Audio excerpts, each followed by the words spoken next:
Is history fake? How do we know what we read or hear about is actually what happened in the past?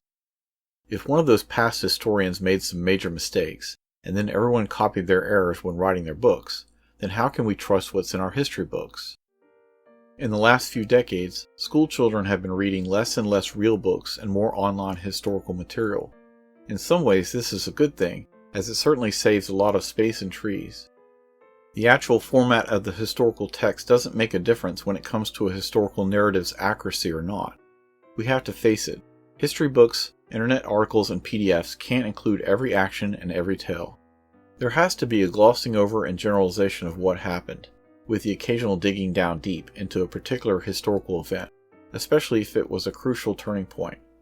Historians who write books are humans, and humans have prejudices and agendas. They may not even know it, or do know it, and present a historical narrative that leans a certain way. Since the historian can't cover every detail of the past, it's telling not only what they present, but what they omit. For example, even though modern American books are against slavery, they are for the American Revolution. However, they carefully tread a fine line by selectively stating that ex-slaves fought for both sides, but omit the fact that over 20,000 slaves fled Patriot ownership and joined the British side to gain their freedom, and that a vast number more fought for the British than for the Patriot cause. Another good legend example is the ride of Paul Revere. If you want to understand what historically happened, it would be best to ignore modern American school books entirely. A typical modern recounting goes like this. On the night of April 18, 1775, Paul Revere set out on a daring mission towards Lexington and Concord to warn colonial militias of the approaching British forces. According to textbooks, Revere told his friend to set up one lantern aloft in the Boston North Church Tower as a signal light, warning of the British Army approach, one if by land and two if by sea. On the opposite shore, Revere saw the signal and then began his brave and lonely night ride, yelling to the farmers in the countryside, "The British are coming! The British are coming!" Although this makes a good story, it's only partially true, and modern historians know that many of the facts are mixed up and some purposefully omitted. This is mostly due to the poet Henry Wadsworth Longfellow, who wrote the poem Paul Revere's Ride on the eve of the American Civil War in 1860.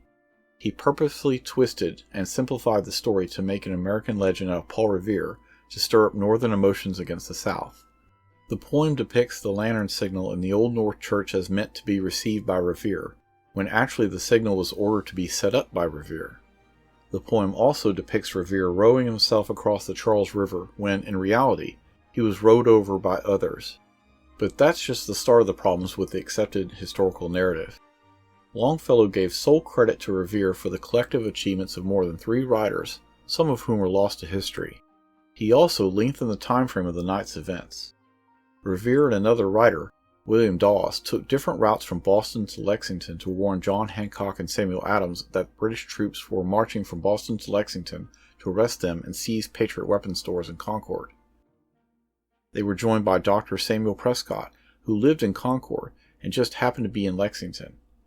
Revere, Dawes, and Prescott were stopped by a detachment of British troops in Lincoln on the road to Concord.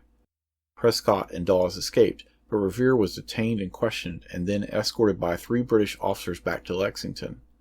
Of the 3 riders, only Prescott arrived in Concord in time to warn the militia there. Not to take anything away from Paul Revere, but when he died, he was celebrated for his business sense, not for his ride. One way to tell history is through a primary source, which are usually more credible than secondary sources. Primary sources provide raw information and first-hand evidence. For example, if a person was at one of the War of 1812 battles and wrote about it later, then that would be a primary source. Because of the time expanse, the historian has to rely on primary, secondary, and even sometimes tertiary sources. Secondary sources provide second-hand information and commentary from other researchers, which describes, interprets, and synthesizes primary sources.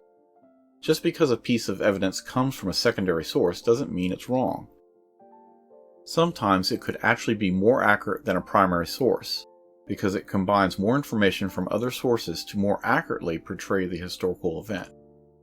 So a primary source may mention that the Germans suddenly advanced out of nowhere, but the source, a private in the U.S. Army, doesn't know why they advanced. A secondary source could mention that the private's division was, in what would come to be known as, the Battle of the Bulge.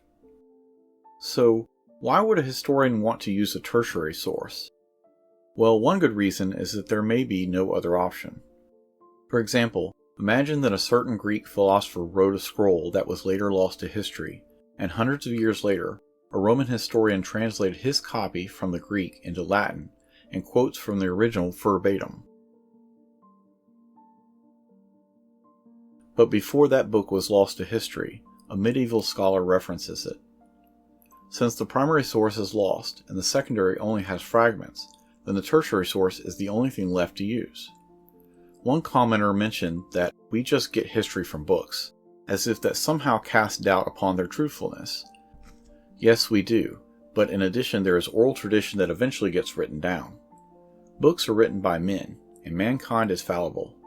Also, some of those old dusty books sometimes contradict each other. So, how can we know anything about history? These points are valid questions.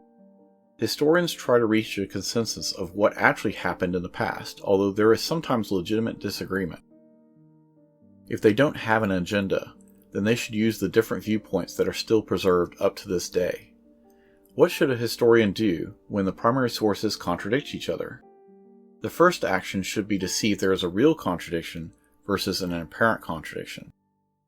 A real contradiction example could go like this. One source states that General George Washington never set foot in Valley Forge for the entire American Revolutionary War. However, another two sources stated that Washington was there, and there was also some physical proof of his presence, like a signed and dated document in his own handwriting, with a mention of Valley Forge. Then that's a real contradiction. An apparent contradiction would be if a postwriter detailed in his diary about his winter visit to Valley Forge. He notes that he was there for a few hours and never saw General Washington. However, another source states that General Washington visited the troops on the south end of the camp for most of the day, where the postwriter never came close to during his visit. So an apparent contradiction, upon closer inspection of the alleged facts, can sometimes be explained, and there's no real contradiction at all. Another option for a historian is to simply state that the majority of sources say that such and such happened, but there are minority sources that contradict it. And, sometimes, we just don't have enough information, and can only tentatively conjecture at best, based on our current knowledge of historical events. Then there are the outright myths, lies, folklore, and embellishments woven into our history by evil people with agendas to shape our minds about the past, in order to control what we think about the present and future.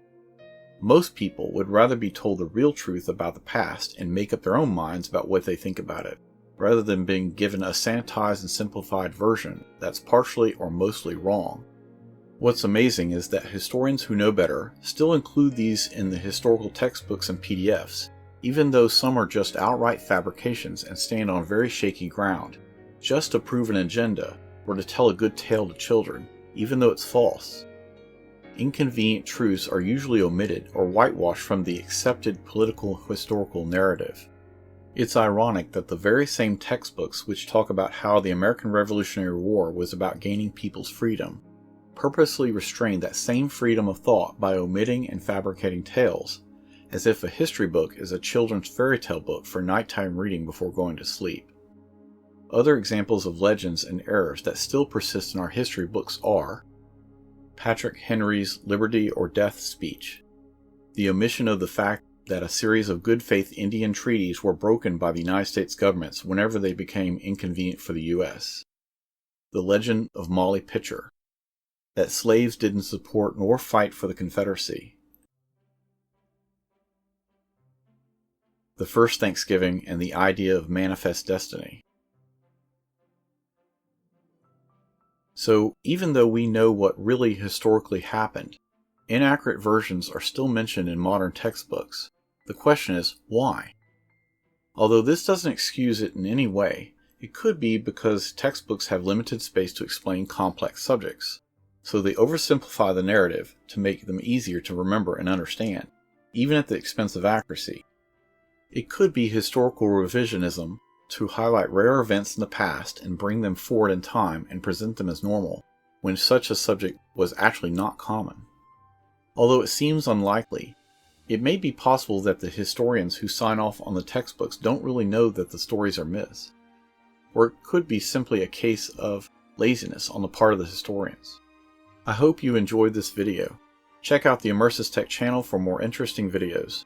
Don't forget to hit the like and subscribe buttons and look for future videos.